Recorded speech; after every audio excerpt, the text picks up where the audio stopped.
Friends, welcome to sweet home. இன்னைக்கு நம்ம சேனலில் ரொம்பவே சூப்பரான ஒரு கருணைக்கிழங்கு வறுவல் தான் நம்ம எப்படி செய்யலாங்கிறத பார்க்க போகிறோம். இந்த மெத்தடில் ஒரு தடவை நீங்கள் செஞ்சீங்கன்னா இந்த கருணைக்கிழங்கு பிடிக்காதவங்க கூட கேட்டு வாங்கி சாப்பிடுவாங்க. ரொம்பவே சூப்பராக இருக்கும், ரொம்பவே டேஸ்டியாக நல்ல கிறிஸ்பியாகவும் இருக்கும், அதே சமயம் கொஞ்சம் சாஃப்டாகவும் இருக்கும். வாங்க இதை எப்படி செய்யலாங்கிறத பார்க்கலாம். இதுக்கு நான் ஒரு 1/4 கிலோ அளவு கருணைக்கிழங்க ரொம்ப மொத்தமாகவும் இல்லாமல் ரொம்ப மெல்லிசாகவும் இல்லாமல் இந்த மாதிரி நம்ம வந்து கட் பண்ணி வச்சுருக்கேன். இதை வந்து நல்லா தண்ணியில் ஒரு 4-5 அலசி எடுத்துகிட்டு வந்துடலாம். எப்போவுமே வறுவலுக்கு ரொம்ப மெலிசாவும் இல்லாமல் ரொம்ப மொத்தமாகவும் இல்லாமல் இந்த மாதிரி கட் பண்ணால் தான் நல்லாயிருக்கும். இப்போ அலசின கருணைக்கிழங்கு எல்லாத்தையுமே நம்ம வேக வச்சிடலாம். இப்போ நான் கொஞ்சமாக ஒரு பாத்திரத்தில் கொஞ்சமாக தண்ணி எடுத்திருக்கேன். இப்போ இதில் அலசி எடுத்துகிட்டு வந்த கருணைக்கிழங்கு எல்லாத்தையும் சேர்த்துட்டு கொஞ்சமாக உப்பு சேர்த்து நம்ம வந்து ஒரு பாதி அளவு வெந்து வர அளவு ஒரு அரை வேக்காடு அளவு நம்ம வேக வச்சு எடுத்துடலாம். முழுசாக வெந்துடக்கூடாது. இதை வந்து நம்ம வேக வச்சுட்டு நம்ம மசாலாலாம் போட்டு ஃப்ரை பண்ணி எடுக்க போகிறோம். அதனால் ஒரு பாதி அளவு இதை வந்து குக் ஆகி வந்தாலே போதும்.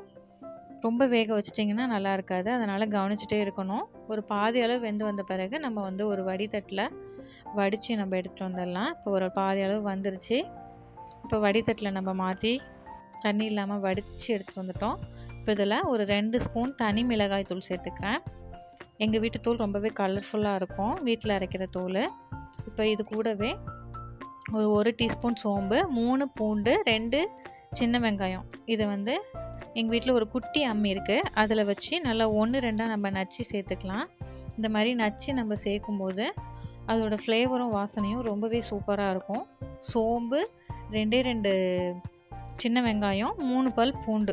இது வந்து நம்ம நச்சு சேர்க்கும் போது அதோட வாசனை ரொம்ப சூப்பராக இருக்கும். நீங்கள் வந்து உரலில் தட்டி கூட சேர்த்துக்கலாம், இல்லைனா மிக்சியில் ஒரு பல்ஸ் விட்டு கூட சேர்த்துக்கலாம். இப்போ இதில் கொஞ்சமாக மஞ்சத்தூள் சேர்த்துட்டு தேவையான அளவு தண்ணி தெளித்து நம்ம நல்லா பெசரிக்கலாம்.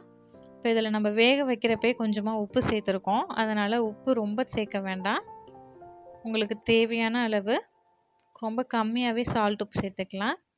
இப்போ நான் இதில் கொஞ்சமாக சால்ட் உப்பு சேர்த்துட்டு எல்லாத்தையும் நல்லா பெசரி ஒரு 10லேருந்து 15 நிமிஷம் நம்ம ஊற வைக்க போகிறோம். இந்த மாதிரி கொஞ்சம் நேரம் ஊறினா தான் அதில் நல்லா மசாலாலாம் சேர்ந்து நம்மளுக்கு ரொம்ப சூப்பராக டேஸ்ட்டாக கிடைக்கும். இப்போ அது ஊறிடுச்சு ஒரு 15 நிமிஷம். இப்போ நான் ஒரு தோசைக்கல்லில் கொஞ்சமாக எண்ணெய் சேர்த்துட்டேன். எண்ணெய் காயட்டும். இந்த சைடு நம்ம பெசரி வச்ச கருணைக்கிழங்கு எல்லாமே நல்லா செட் ஆகிடுச்சு. இப்போ இந்த தோசைக்கல்லில் ஒரு கருணைக்கிழங்காய் எடுத்து நம்ம வந்து ஸ்ப்ரெட் பண்ணி அப்படியே வச்சிடலாம். வச்சுட்டு இதை 2 பக்கமும் நல்லா ஒரு மீடியம் ஹீட்டில் வச்சு நல்லா ஒரு கோல்டன் கலரில் ஃப்ரை பண்ணி எடுக்க போகிறோம். இந்த மாதிரி நீங்கள் வந்து பாதி அளவு வேக வச்சு மசாலாலாம் தட்டி சேர்த்து நம்ம வந்து ஃப்ரை பண்ணி எடுக்கும்போது ரொம்பவே டேஸ்ட்டாக இருக்கும் கருணைக்கிழங்கு. பாருங்கள், நல்லா ஒரு சைடு நல்லா நம்மளுக்கு ஃப்ரை பண்ணி வந்துருச்சு. இப்போ அடுத்த சைடு நான் வந்து திருப்பி போட்டுக்கிறேன் எல்லாத்தையுமே. இந்த மாதிரி 2 பக்கமும் திருப்பி போட்டு நல்லா ஒரு கோல்டன் கலரில் நல்லா எல்லாமே ஃப்ரை ஆகி அதோட கலர் சேஞ்ச் ஆகி நம்மளுக்கு நல்லா கிடைக்கணும். இது வந்து ஃப்ரை பண்ணும்போதே நல்லா வாசனை வீடு முழுக்க கமகமான்னு இருக்குது. இப்போ 2 பக்கமும் நல்லா ஃப்ரை பண்ணி சூப்பராக ரெடி ஆயிடுச்சு. இப்போ இதை ஒரு பாத்திரத்துக்கு மாற்றிட்டு நம்ம இன்னொரு செட்டு வந்து வறுத்து எடுத்துக்கலாம். இப்போ அதே தோசைக்கல்லையே மறுபடியும் கொஞ்சமாக எண்ணெய் விட்டு 2வது செட்டை வந்து நம்ம வறுத்து எடுத்துக்கலாம். இது மேலவே கொஞ்சமாக கருவேப்பிலை இலைகள் தூவி நம்ம வறுத்து எடுக்கும் போது அந்த கருவேப்பிலையோட வாசனையும் சேர்ந்து ரொம்பவே நல்லாயிருக்கும். என்கிட்ட இன்றைக்கி இல்லை, அதனால் நான் சேர்க்கலை. பாருங்கள், ரொம்பவே கலர்ஃபுல்லாக பார்க்கவே ரொம்பவே சூப்பராக இருக்குது. சாப்பிடவும் ரொம்பவே டேஸ்ட்டாக இருந்ததுங்க. இது வந்து சாம்பார் சாதம் அப்புறம் வந்து வெரைட்டி ரைஸ் எல்லாத்துக்குமே ரொம்ப சூப்பராக இருக்கும். எங்கள் வீட்டில் குட்டீஸ் எல்லாம் சும்மாவே வெறுசாகவே சிப்ஸ் மாதிரி எடுத்து சாப்பிட்டாங்க. ரொம்பவே நல்லா இருந்தது. கண்டிப்பாக நீங்களும் உங்கள் வீட்டில் ட்ரை பண்ணி பாருங்கள். ட்ரை பண்ணி பார்த்துட்டு எப்படி வந்ததுங்கிறத என் கூட ஷேர் பண்ணிக்கோங்க.